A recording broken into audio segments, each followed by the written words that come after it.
I'm an extremely tough guy. I punch extremely hard, and I feel like I'm just a little bit better than everybody thinks. If you're a fighter, there's certain qualities that you should have in yourself, away from all your martial skills. Rory quitting because of a broken nose, to me, tells me no matter how deep down he believes he's a fighter, he's not really a fighter. You ain't nowhere near my league. There will always be a time where people will doubt you, and weaker people will doubt themselves, and then they'll never know. But you gotta have faith in yourself and say, yeah, I can do this.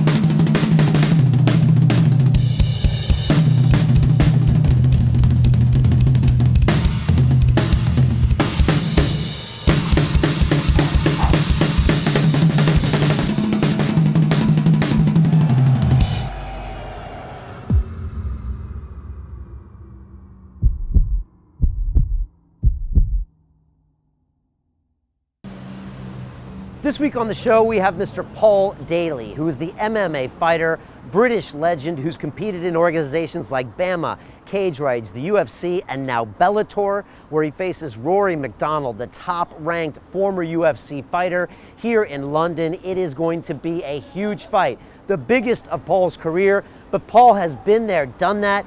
He was notoriously thrown out of the UFC for punching Josh Koscheck after the bell. Dana White said he would never have him back, but Paul Daley didn't care because he's a fighter, and not just in the martial arts sense. He fought for himself, for his career, and for everything. Paul is an amazing guy because he constantly pushes himself. He puts better fighters in the ring than him and puts himself in horrible, tired situations just to improve himself. The man checks his ego at the door, and that's why I think you're gonna learn a ton from him. We talked about all of this stuff, plus his new rivalry with Michael Venom Page, who's been our guest on the show before. He talks about all of that and his faith. Faith of a mustard seed is what he talks that we all need in order to move mountains. You're really gonna enjoy this episode with Paul, and I'm sure you're gonna enjoy his fight with Rory MacDonald coming up soon. So stay tuned for that. If you wanna listen to Paul's success secrets, you can click on the link in the description below and go to londonreal.tv, sign in, and you can get them for free. So we'll see you there. While you're at it, join me on Instagram, where you can see all my behind the scenes stories, on Twitter, on Facebook, YouTube, the whole nine. So we'll see you there. And inside London Real Academy, we've got the Life Accelerator program coming this week. Here, you can jump in, you can learn everything from our guests, including mindset, mindfulness, diet, movement practice, relationships. I walk you through everything I've learned over the past 5 years. People have gotten tattoos after they've taken this course. I'm telling you, it's one of the greatest things I've ever done here at London Real. Join me. I promise you in 6 weeks, we can change your life. And now, I leave you with Mr. Paul Daley.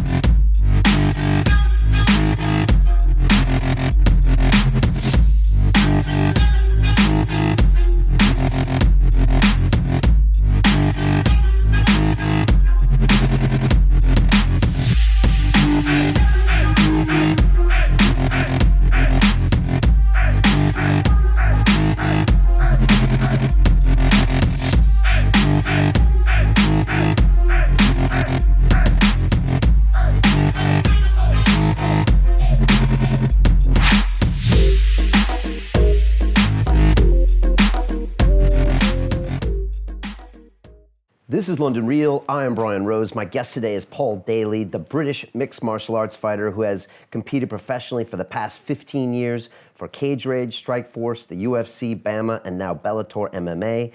Known for your lethal stand-up style and brutal knockouts, you've faced legendary opponents like Dwayne Ludwig, Nick Diaz, and the current UFC champion Tyron Woodley. Your most recent fight with Brennan Ward in January ended with a spinning back elbow followed by a flying knee knockout. you face top-ranked former UFC fighter Rory MacDonald at Bellator 179 here in London on May 19th at Wembley Arena. Paul, welcome to London Real. What an intro. Yeah, thank you for having me. Thank you for having me. You know, I gotta ask, is it weird going on the tube and seeing your face all over the place? Because you're everywhere. Yeah, is that strange? I wouldn't say strange, but it's something that you got to get used to. You know, I've been competing in the sport, as you say, for a long time, and I've had the opportunity to garner, you know, the media attention and people invest in me, and I think, you know, you do get used to it slightly, in not an arrogant way, but yeah, it's nice. It's sort of, it still always seems a little bit surreal.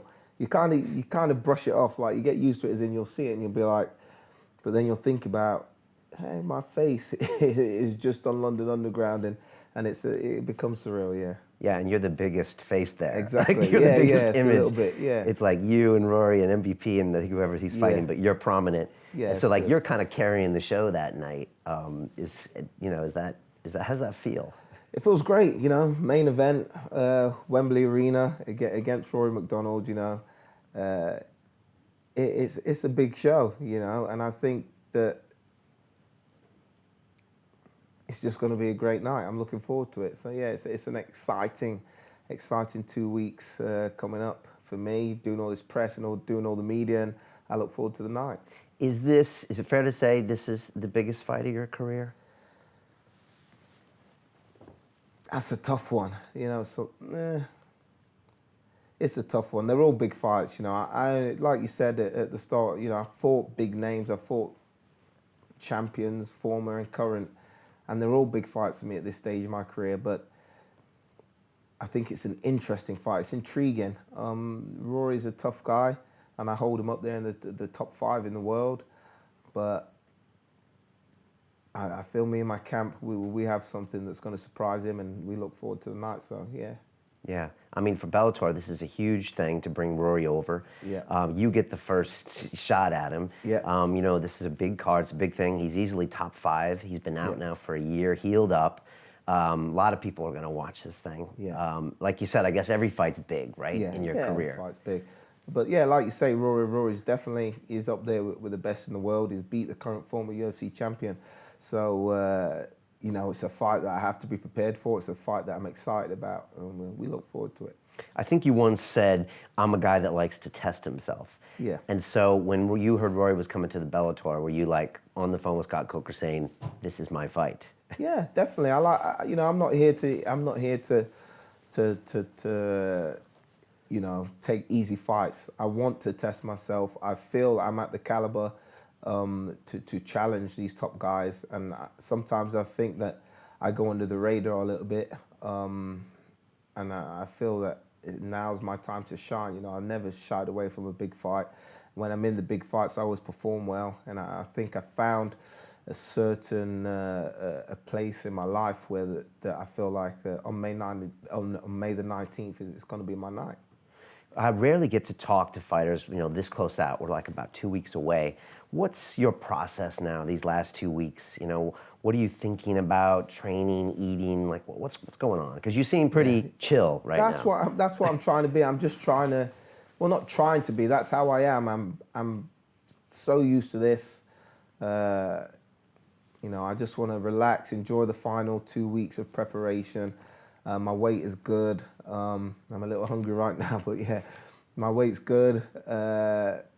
And I just need to take all this in my stride, enjoy it, and that's it. I know one time Cowboy Cerrone was asked, you know, what's it like that night when he goes into the cage? And he says when he's walking to the cage, he says to himself, what the fuck am I doing?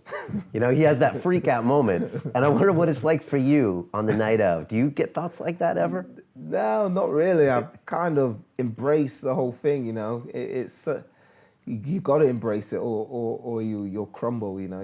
You have to sort of take it all in, take in the crowd, have a look around, feel the canvas under your feet, have a look across at your opponent and know that this is real. So you've got to embrace everything or you'll just crumble. I enjoy it. This is my job, you know. What more can I ask for?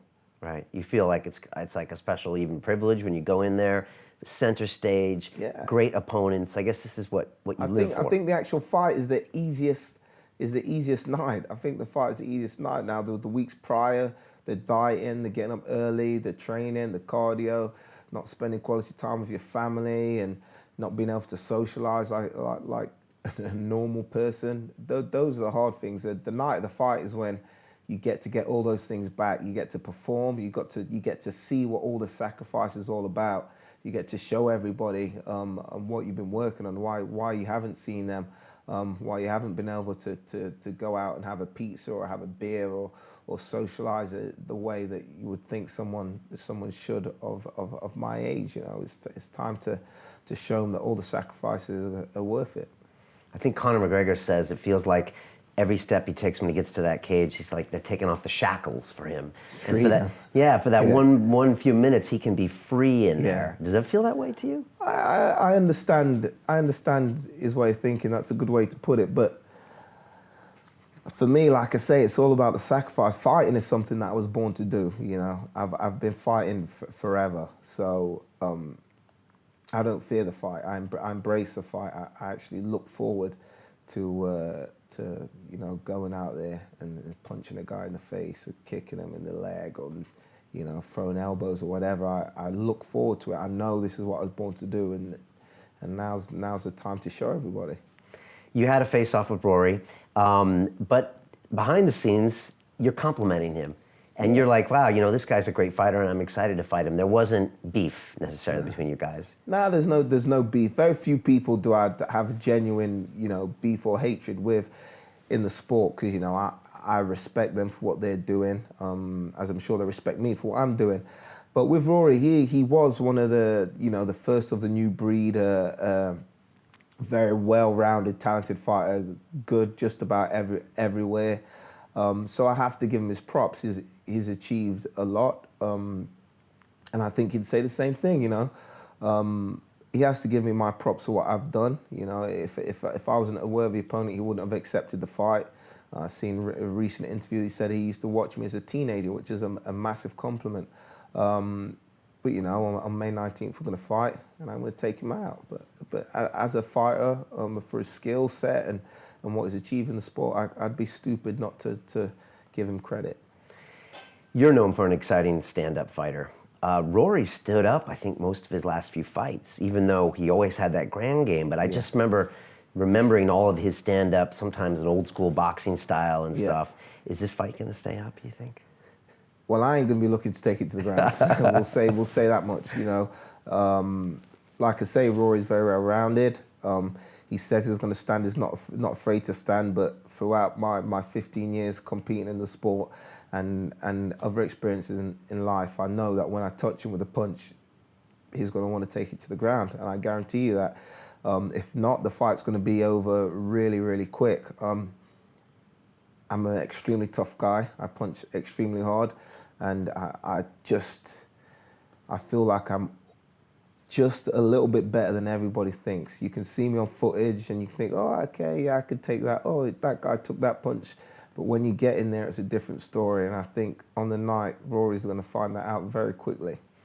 He says he's going back to his roots a bit. And he told me when he was here that he felt maybe he got too many ideas in his head, and he was always trying to be a bit of a new fighter. And he thinks he kind of got lost in those last couple Stephen Thompson fights. And I even know now he spent some time back in British Columbia at his original gym, not even a TriStar. Yeah. And he kind of want to get back to what he's good at, I think. Yeah, I heard that, and I kind of get the impression that he feels like deep down he was a fighter. He was getting back to just getting out there and fighting, which is going to suit me perfectly. I know TriStar as a gym, they study a lot. And I think that's what he means. He kind of got lost in the studying and trying to find a style to defeat this opponent rather than just going out there and fighting. And I hope that on May 19th he comes out just to fight. And like I say, if he does that, it will be a short night and easy work for me. I don't think he's that stupid, and I definitely don't think he's that tough. And I know at some point he's going to be shooting in, trying to get to the fight, get the fight to the ground. And when he fails at that, it's going to be lights out. For me, for all his talent, I know deep down inside he's a quitter, and I hope he sees this. I know he is a quitter. I seen it in the Lawler fight when Lawler took his best and he stood across and he looked at Rory. He had his hands out and was like, "Come on." I think that broke Rory.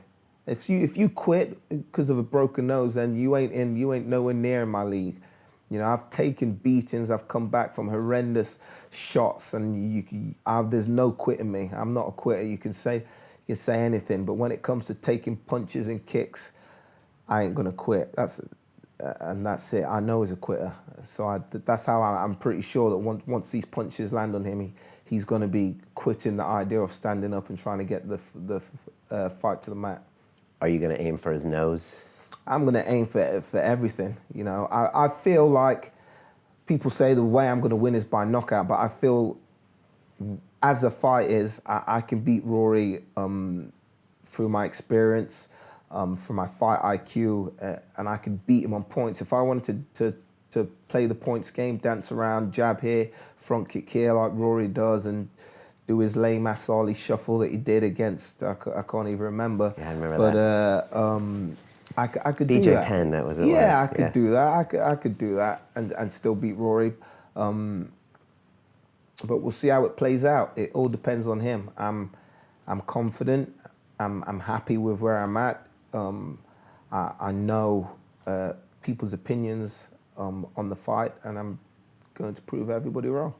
Yeah, because you know he's going to kind of come in with a plan, the TriStar strategy, Yeah. and it could mean strategic, like you said, but it might not, and you're ready for other one. I'm ready to fight, and I think when you can abandon everything, when you're well prepared and you can abandon a strategy and be confident that wherever the fight is, you'll succeed, then you have no emotion and no thought going into that fight. You are essentially free, as you referred to as McGregor feels.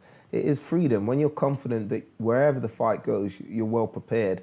You don't need a strategy. You just need to go in there and fight. And I think that is essentially what Rory is saying, is going back to his old gym to do, is just to fight, not to follow what's his name, Faraz, follow his tactics on, you know, this guy moves to the left all the time and throw this shot at this time, and when you pin him against the cage, he's always going to put his right hand in to dig for the underhook first. Because what if that shit don't happen? Then what are you going to do? You know, you have to you have to be free when you're fighting. You just have to go out there and fight. And don't overthink it. Don't overthink it. If you're prepared well, you shouldn't have to think about fighting. If you're prepared well, you shouldn't have to think about fighting, you know? You should just be able to go out there and fight. And with his nose being caved in, a lot of people gave him the pass, but you know as a fighter, that's not a reason enough to quit. No, that is no reason to quit. As for when it comes to feeling pain and being put under pressure, I've been in horrendous positions. I remember fighting as a co-main event at K1 Max, fighting this 6'5" Iranian kickboxing champion. And the first round, you can find it on YouTube, I was taking a horrendous beating. I was being kicked, I was being kneed, I was being punched, and I've never felt a pain like it. And I got back to that corner, my corner said, "Paul, you lost that round." I said, "No shit." He says, "Are you gonna go out there and win this fight?" I says, "You're damn right." And I went out there and I won the fight. And for me, having been in that position,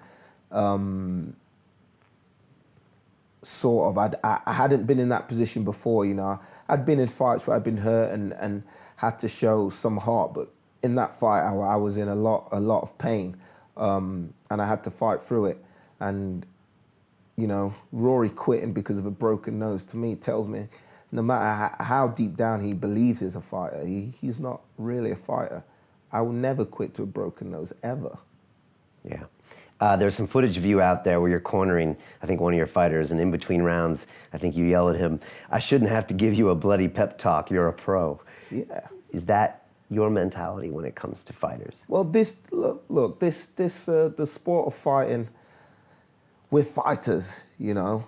It's not a matter of being a pro or amateur. If you're a fighter, there's certain qualities that you should have in yourself, away from all your martial skills. Now being a fighter, there's fighters in life, you know, people who's had terrible lives, had to fight through a lot from the bottom to the top.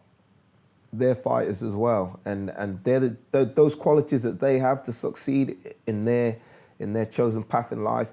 You should have as a guy who's about to start swinging on a guy and being able to accept punches back.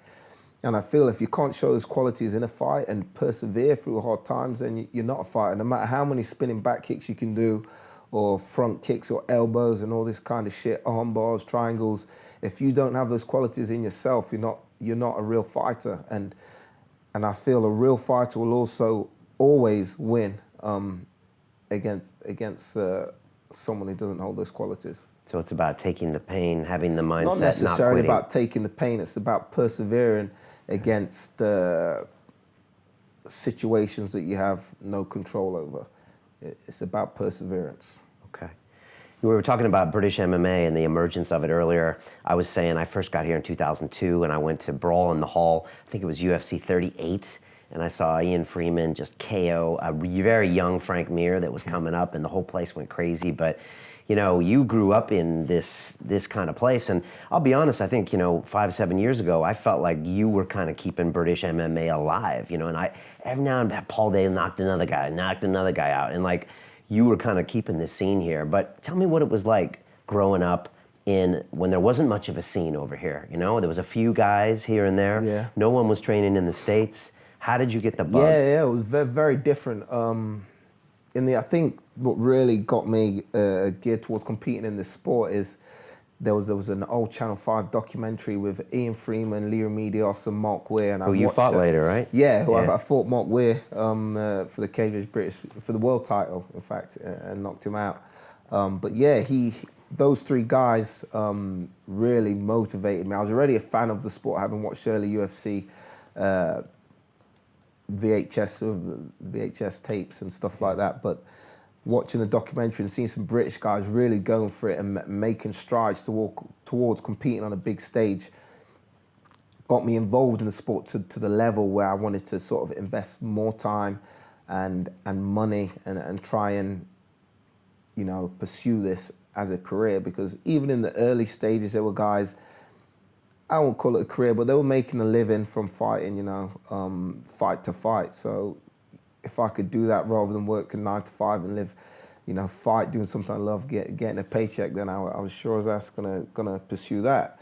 So that's what I did. And sort of things fell into place for me. I found a great coach in Rupert Smiley, and not just a coach, but a mentor. And he was behind me. You could see the determination. Yeah, you want to do this as a career? Okay, we'll do this. And one of the early moves that we made is we began a promotion that still runs today. Not very frequently, because I'd normally do it in between fights. And we generated some funds from that and set about with a plan to go over and train with the best team that we could find at the time, and that was American Top Team. Around the same time, there was a guy called Dan Hardy who, our paths crossed at an amateur martial art event, and we sort of became buddies, and he heard that I was, raising funds to go to America, and he did a similar thing, and so we set off on this adventure to American Top Team, and, the rest is history, and, we've both done pretty well from having been inspired by the early UK MMA pioneers and sort of pursuing the dream. And from that to how it is now, with your $1 million purses and your McGregors driving around in Rolls Royces and your flash mansions is completely different. I think for my first professional fight, I got paid £80, and that's not the joke. The joke is that I was paid by check and the check bounced, so I didn't get paid shit. So it's changed, and it is, and it continues to be an interesting journey. You said guys like you and Dan, few of you were investing in the future. That's an interesting way you put that. Yeah. Because you saw this being much more than it was. Yeah. And you were betting that there was going to be a big future, and you should spend whatever limited funds you had on, flying to the States and getting training. Not cheap, right? Yeah, it wasn't cheap, and I think we stayed in a hostel for one night, and after like a bad experience, we sort of opted to rent an apartment. Now the apartment costed a little bit more money, and we didn't have much money, even though the funds we raised was enough to get us there and pay for training and transport. once we'd got this apartment, we pretty much had nothing left. We had one bed in the apartment and one sofa type chair similar to this, so we would swap each night. Dan would have the bed, I'd have the chair, and then we was eating cans of tuna and rice is all we could afford for the 3 weeks that we were there at American Top Team, and the training was intense. And you know, if you had the chair to sleep on that night, you know, the training would be even harder the next day. There was cockroaches, and you know, it was pretty much a Rocky type story. But we had belief, firstly in ourselves, and secondly in the sport, because we could see the facility in America, American Top Team. It was fantastic. Cage, fitness area, bags. There's even in England now, there's very few gyms like the American Top Team had way, you know, 11 years ago. So we could see there was a potential in the sport, and we could see, you know, Minotauro at the time, I think he was one of the guys that was there over from BTT, pulling up in a Mercedes even back then, you know, having won the Pride Grand Prix. So we could see that there was, you know, money to be made. That's motivational. That's motivation. And we were, like I say, Pride was the biggest thing back then. So even just seeing him was massive for us, and a massive drive and inspiration to continue in the sport. So, like I say, we could see that there was a future in the sport. What did you learn from the Americans then? What did you see there that you're like, okay, this is different, or they're doing this different, or nothing? Everything. We learned everything. Okay, all right. We learned everything. First off, we learned off that we wasn't that good. Even though we was beating people up in the UK, we learned we really wasn't that good. We learned that, you know, I credit a lot to American Top Team, and I've said this before, and every time I see Labora, I always thank him for allowing us to train there. We learned how to structure a training program, how to warm up correctly, how to spar even,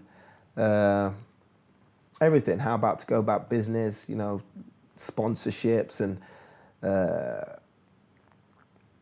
confidence and self-belief and stuff like this. And yeah, a lot. Yeah, I remember one thing that I still do today from American Top Team, which is, you can see it on their logo, is a guy with his hands up. Yeah. After every session, every sparring session, whether you had a good day or a bad day, Laboria would always shout, "Put your hands up, put your hands up," like you'd won the fight, and you know, have pride in what you've done and what you put in on that day. And you know, whether you had a good round or a bad round, you're still a champion. And I still do that to this day. After I spar a good session, I'll put my hands up. After I've been pushed in conditioning training, feel like shit, I put my hands up.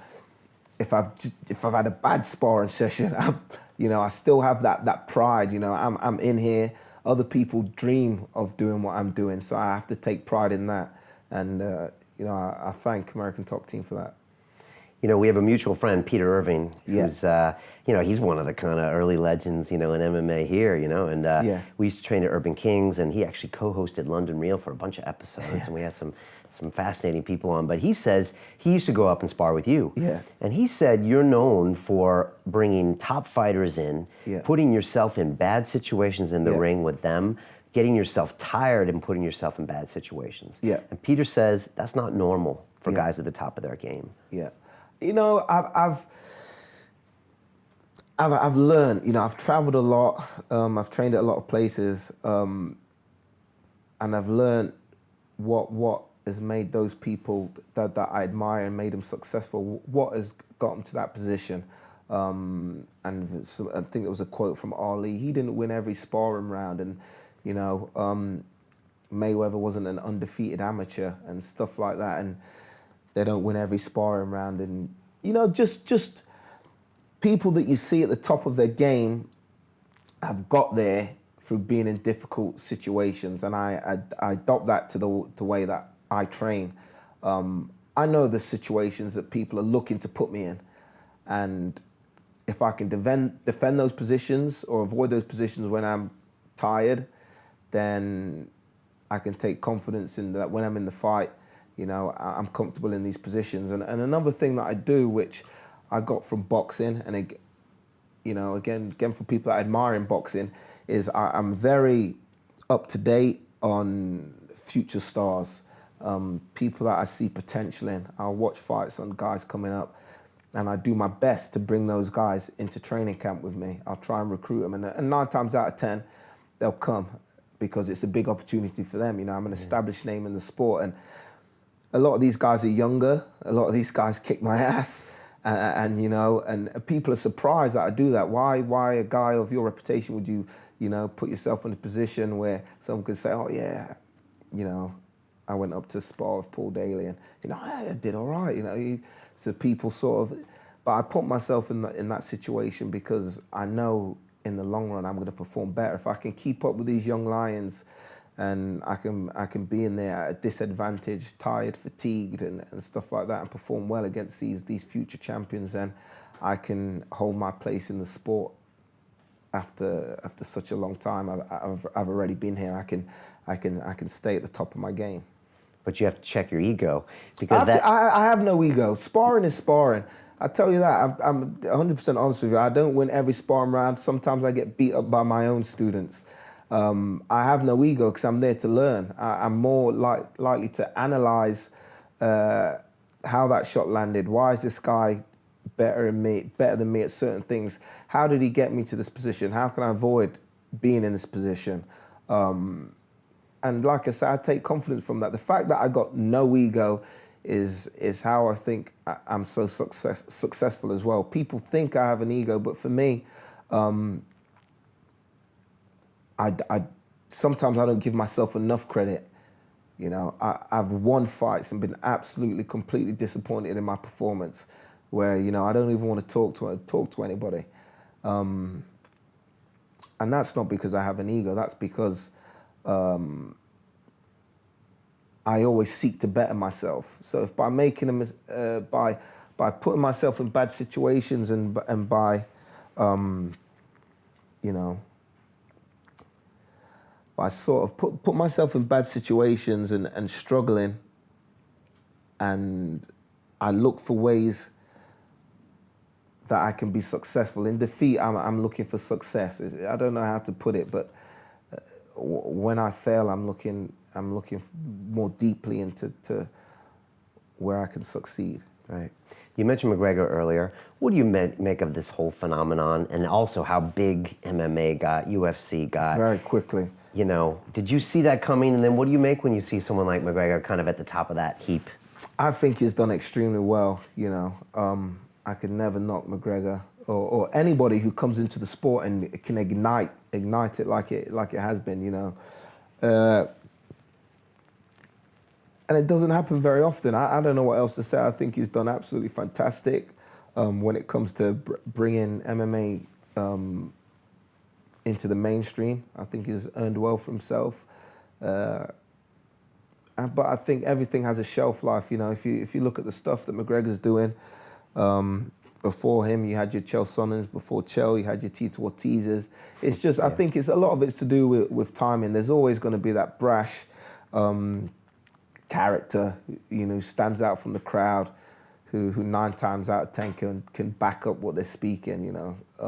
And I think he's done well for himself, and I commend him. It's like another level. I mean, Tito used to be level, you're like, wow. And then Chael, you're like, it doesn't get crazier than this. And then McGregor, it does get crazier. Yeah, it does. But, you know, McGregor is very smart, you know. Even before he had all his managers and all the advisors around him, he's very, first off, from my opinion, I don't know him personally, I know he's a fight fan. And you can see that from what is taken from watching other people. Some things he says, the way he acts, you can see he's taking that from this boxer, or you can see he's taking that from this fighter, and you know, his swagger. You know, you can tell he's taking all the best bits of other people, and he knows how to say the right things at the right time to get the maximum impact, and that is himself. And now obviously he has advisors that push him, and you know, is made much more of it, but he was a fighter. He loved to fight, so that tells me he used to watch a lot of footage, watch old boxing footage, you know, watch old whatever fight footage and Anderson Silva fights and stuff. You can see he's taken things from other people, and you know, he's done well. You must have seen him coming up in Cage Warriors here in the UK. Yeah, I've seen him, but to be honest with you, I didn't think he was as talented as he is now. Not that he wasn't very good, but I would have never guessed he would have been this huge. He was very good, always performed well at Cage Warriors, and was a 2-weight champion, and he was fantastic. But I don't even think he could have predicted how big this whole McGregor phenomenon has become. Yeah, I always say it's like going into a casino and walking past the blackjack table and going to roulette and putting your entire life savings in your house and your kids all on like red number 3. And then when he wins, it's like, let's put it all back and roll it again and roll it again and roll it again. And he's the guy that'll bet everything on 6 fights in a row and talk the most smack and rubbish. And not many people will do that. Put it all on the line. Yeah, no, McGregor, like I say, he's a fighter. He for me, he is a real fighter. I see a lot of good qualities in McGregor. I don't know what else to say. He's done well as a product, but if I'm looking at him just as a fighter, I think I've got to commend him because he always performs well, and even in defeat, he can accept. He accepted the losses that he has and just looks to move forward. And as a fighter, what do you see when you see those two, Nate Diaz fights? Like when you see that defeat, every fighter's been there, but you must see things I don't see. What do I see? I just seen for me, I think the Diaz's style is just a hard style to prepare for, and I think people don't give him enough credit for that. They're very durable. They can take a hell of a shot, and their cardio is insane, and their pressure and their punch output is just phenomenal.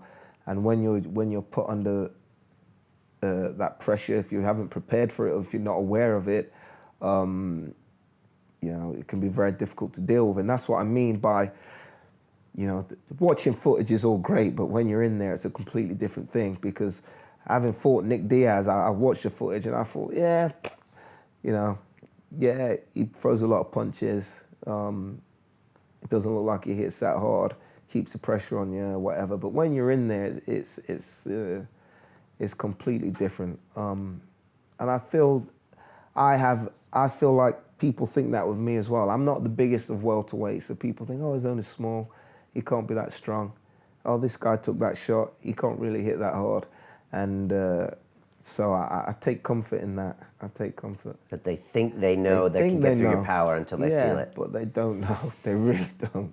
I was watching the footage of you and Nick last night, and Jesus Christ, you hit him with some shots in the beginning that either they looked great or there was a Hollywood stuntman, because he was just dropping and dropping and dropping. And but then, like you said, his cardio was there, and he just finds a way out of it, He finds a way out. Even when he hit the ground, he was kind of pulling this guard, and although it looked like the fight could have been stopped at any point too. Yeah, he's like I say, Nick is a very tough guy, and not long before this, I did an interview with The Sun, but the Nick Diaz fight is always brought up, but I don't like to say it because I don't want it to sort of detract from what a phenomenal fight it was and how great Nick is. But I didn't train for that fight. I know I haven't said it before because people always bring it up for me and I say, yeah, thank you very much. But really, I didn't train for that fight. If you could have seen the scene, how I was, maybe at this stage before that fight, you would have never believed it. I was still going out every weekend. I was drinking. I was coming in at 6 in the morning. I didn't train for that fight because I seen the footage and thought, shit, this guy doesn't hit that hard.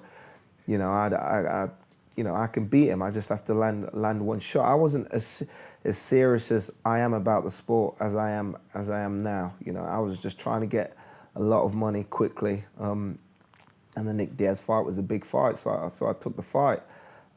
It was a great fight. Nick's a tough guy, but had I prepared properly for the fight and been the person I am today, the outcome would have been a lot different. I still feel, even experiencing the style that he has, right? I think it would have been different. Because you'd had the cardio and a bunch of other things on your side that would have not just the cardio. Okay. I would have had the correct preparation for the fight. But it was a great fight. I ain't taking away from the fight. A great fight. And I'm not trying to say that Nick isn't a fantastic fighter, but it's just I don't make it common knowledge that I didn't prepare for that fight well. So I like to put it out there every now and again. But it was a great fight, and people loved that version of me swinging wildly and, you know, knocking Nick out and coming back and being rocked and whatever. Then I'm happy for that, but I could do better. And what was it like being on there with him? Is it those shots? Do they feel small? What does it feel like? No. They look like, but they're hurt. Legitimate shots. Okay. Yeah, there's a lot of pop to the shots. I think it, you know. Yeah, I don't want to. Yeah, he can punch. He can really punch, and he's a lot faster than you think as well. Those shots come at you and they come very quickly. Right. And by the time they've hit you, you know, there's another one coming. Yeah. So it's good. Yeah, and these guys are sparring with Andre Ward, you know, one of the pound for pound best fighters in the world. So if this guy is having him in training camp, you know that these guys have legitimate boxing skills. So that should say it all. When Nate had his first fight with McGregor, did you think, this could be interesting? Because Nate has, of course, similar style as his brother. I sort of watched it with an open mind. I didn't really favor either guy, but when I see McGregor start to get tired, I knew it was game over. Okay. I knew Nate wasn't tired. Right. I knew Nate wasn't tired, and all the blood and all of the shots that were landing. You know, I knew it was going to be a difficult night for McGregor once they can see you're tired. You know, when they stop mocking you and shit, then you know it's a game over. And psychologically as well, when you're hitting a guy that many times and he's not going down, when your whole career McGregor's knocking guys out in the first round, second round, that's gotta also make you think, oh my God, this is a longer night than I thought it was gonna be. It depends what your gas tank's like. If you got enough in the tank to keep doing it, then it's all right. But if you're hitting them with your best shots and you're thinking, "Fuck, I'm getting tired," then you know it's going to be a long night for you. But you know, they're both tough guys, Nick and Nate. McGregor comes back from rear naked choke, almost out cold on the mat. That's a pretty big thing to come back from. What did you make of all that, and did he kind of redeem himself? I think the changes that he made for the second fight were the right changes to make, and the one that sticks out to me, which I said prior to the fight as well, I feel like McGregor sort of banded his kicks a little bit in the first fight. He's got great boxing, great knockout power, but in a lot of his earlier fights at Cage Warriors, he was quite a dynamic kicker. You know, he would do a lot of capoeira, and he had a good, solid low kick as well that I think that he should have utilized more in the first fight, and he did in the second fight, and I think it played a massive part in getting the victory in the second fight. Okay. Mayweather, McGregor, does it happen? Do you have thoughts on it? I don't think it happens. I think it's just a way to keep the interest in both fighters while they're, you know, McGregor's having a baby, being a father, and Mayweather's just happy people don't forget that he's the highest earning, you know, boxer and pound for pound, one of the best fighters ever and undefeated and all that. I think it's just a great media spin. If I'm wrong and the fight does happen, I would have to favor Mayweather, and I think anybody who favors McGregor are crazy or they're Irish. So, or both. I think you know, that's not knocking. You know, I'm not knocking McGregor, but boxing is a completely different sport, as McGregor knows. And I think you know, this is Mayweather. He's been in there for Oscar De La Hoya, Manny Pacquiao, Cotto, Canelo. You know, could you see Mayweather beating any of those? I mean, McGregor beating any of those names I've just reeled off? No, never. Even some British boxers, you know, European level boxers.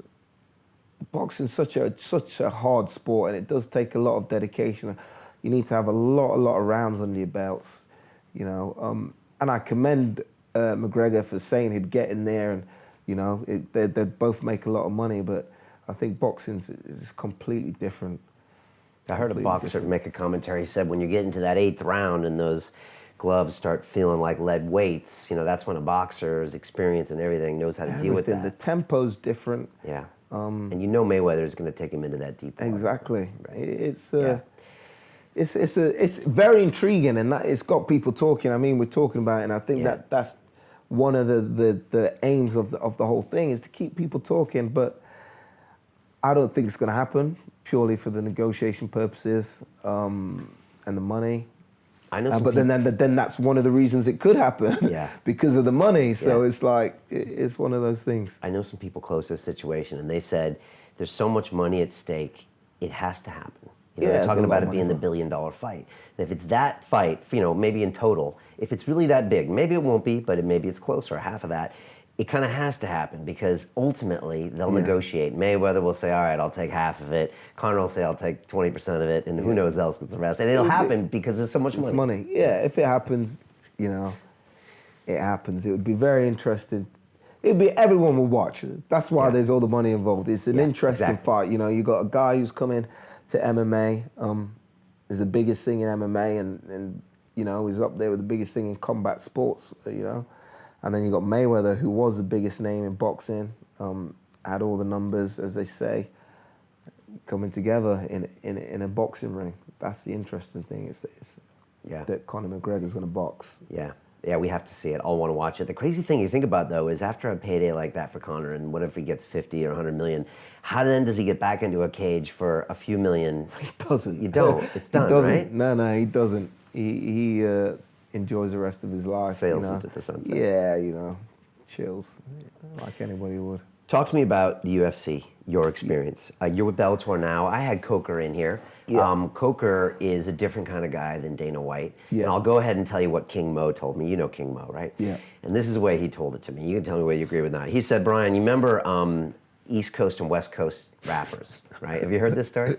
No. Okay, look at that. He said, the start already is right. You like it already. He said, you know, you had Death Row where you had Suge Yeah. Knight and like Dre and Snoop Dogg, right? Yeah. And then you had East Coast where you had P Diddy and Biggie Smalls, right? Yeah. And so on the West Coast, you know, Suge Knight was there, but you know, Snoop was in front, and you know, and Dre was in front, and they were doing all the business. Whereas with Diddy, like B.I.G. was there, and the Diddy was always jumping in and saying, "Hey, and it's me and me." And he said that's Dana White.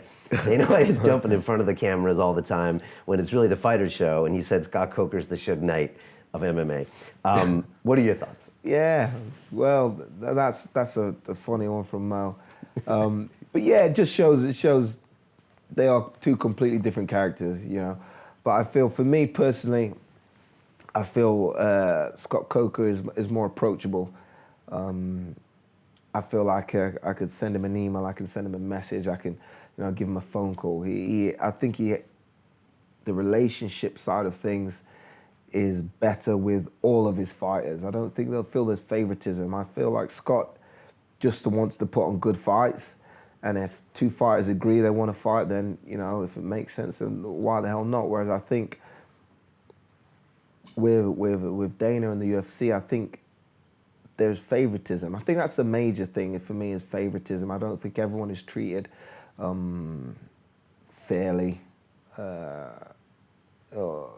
that's probably the main thing. Away from the brash character that Dana is and the sort of subdued character that Coker is, I think for me personally, you know, I feel like I can go to Scott, whereas I never really felt like I could, you know, just go to Dana and say, look, I want to make this happen. I think this would be good for me, or, you know, can you ask this? Could we put this together or something? I never really had that relationship. But I was there for just a short time. Whereas Scott Coker, you know, I fought for him at Strikeforce, and now I'm here with him at Bellator. So we already sort of understand how each other works. When you first went to the UFC, I know the party line there was the best fighters are here in the UFC. And I think from the very beginning, you kind of said, you know, I fought the best in the world, and they're not all here, they're everywhere. Yeah. Was that a conscious effort? Because I know not many guys would have said that coming into the UFC. Yeah. I just felt like, you know, I'm a boxing fan as well as a martial arts fan, and I just was looking at the two sports, and they're the closest sports that, you know, I can compare. And I just thought that, you know, in boxing, not all the best boxers are WBC champions. You know, there's a WBA champion that would whoop a WBC champions, you know, and that's how I thought about MMA. I thought, right, yeah, the UFC has some great fighters, but if I put that Pride fighter against that guy at that time in their career, you know, I think the Pride fighter would win. And I'd been fighting these guys. I'd been fighting guys that weren't with the UFC, but were champions elsewhere. And some of them even had wins over current UFC fighters. So I just thought that it just wasn't a fair thing to say that all the best fighters are in the UFC, and I still think that today. Not all the best fighters are in the UFC. I think Douglas Lima is one hell of a fighter, and I think at this point in time, I'd put him against Tyron Woodley, and I'd put money on Lima to beat Woodley. So yeah. Yeah. Many years later, when you look back, what do you make of Koscheck and that fight in the UFC? Koscheck, I would have loved to get the rematch because I seen how his short-lived return went. And he got knocked the fuck out, and then I would have liked to have been the guy that done that. But you know, like I said, I ain't got no beef with nobody. It was a fight. He won. He's out of the sport now. At least I think he is. And if he does come back, then I think we should put the rematch together.